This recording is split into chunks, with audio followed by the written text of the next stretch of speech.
کوروالا چې د چا پر طبیعت برابر نه وي هغه ټول عمر پښیمانه وي چې په ما څه فساد وسلو.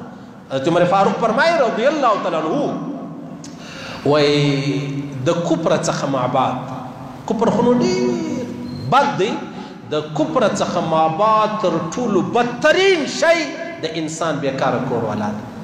بدترین شی د انسان بیکاره کوروالا ده. او په اسلام کې د کلمې څخه مابعد چې کلمه الله وچاته ورنصیب کی نو در کلمې خو بالا لوی نعمت نسته.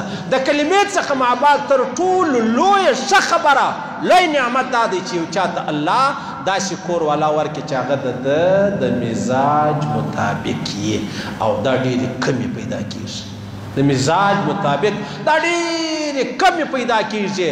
دا تقریبا الله پاک پر چا ورحمیږي نو وچاته بیا داسې کوروالا ورکړي. کني اکثره کوروالا له خاوند په نارو په زارۍ په شکایتو او خاوند له خپل کوروالا. دا ولی دا نو نه د معلومه هر سړی دی بیا خپل راز وګوري، خپل یو هغه سبب دی معلوم کی چې ماته ویل دا مشکل لا پیښ شوی دی.